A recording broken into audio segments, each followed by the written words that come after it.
Before I get started, I want to thank my friends and family for being so supportive over the past few years, and all of you for coming out to support Tampa Bay. So give yourself a round of applause. Thank you.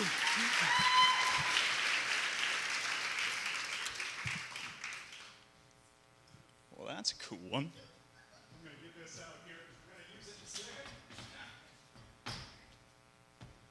I bet a few of you are curious what that is. Okay.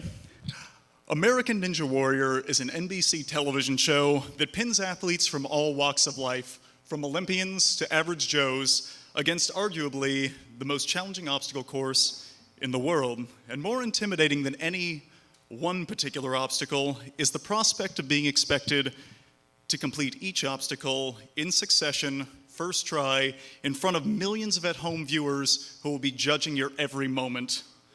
Hi, everybody. My name's Sean Morris. I'm a personal trainer and an interactive media developer out of Sarasota. It's kind of like Tampa. I'm also a six-year veteran. I'm also a six-year veteran competitor on the show, perhaps best known for running the course in my headphones. This is one strategy I began using about 4 years ago to make the course a little less stressful, because let me let you know, it is stressful. So tonight I'm going to share some more applicable things that you guys can use, that I use day to day, to help lead a more active and healthy lifestyle.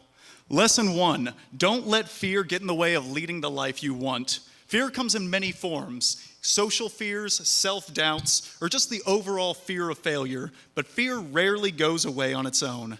Everyone, and I mean everyone, can achieve practical competency in every activity if you take the time to develop an understanding of the basics and progressively take steps to improve. Lesson 2, eventually.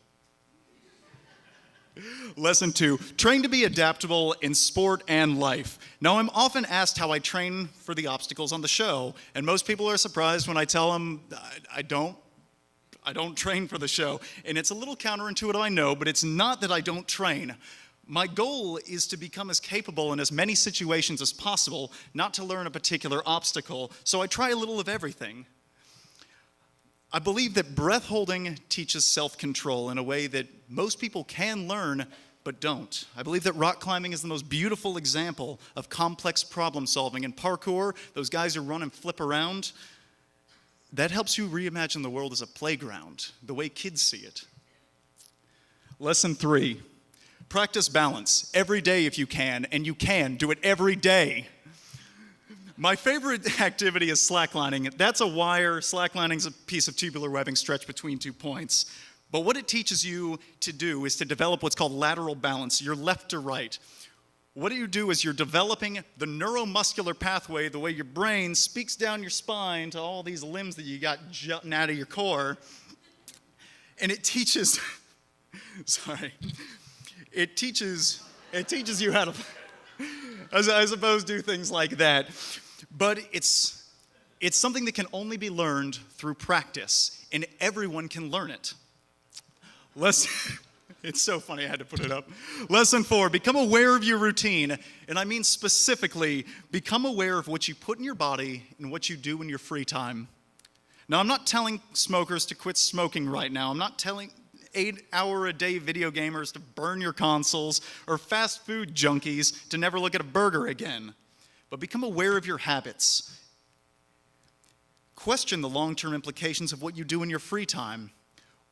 What if I did this as often as I do now for the next 20 years? Would I be happier for having done it? Could I stop if I wanted to? What alternatively could I do? When you become aware of your habits, you become mindful of your actions. And choice gives you control over your life. Lesson 5, and perhaps most importantly, you have to make it fun. Today, fitness has become such a stigma.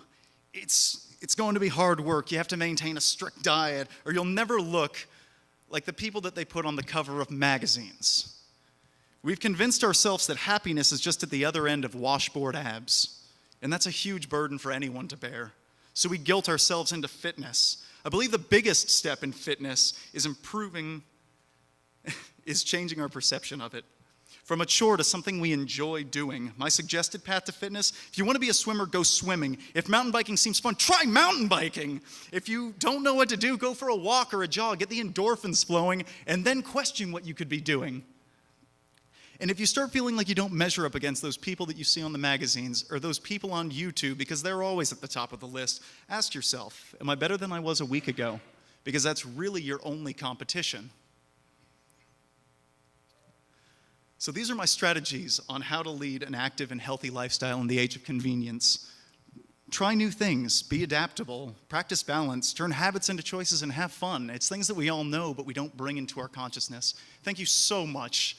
I really appreciate it. And in a second, or right now, you can go on intermission, but I borrowed from a friend a portable wire kit. You saw me do all those wire walkings, and I did a piece on Gulf Coast Journals with Nick Wallenda about the difference between this and slacklining, and they're very different, but I'm going to try and do it anyway. So here we go.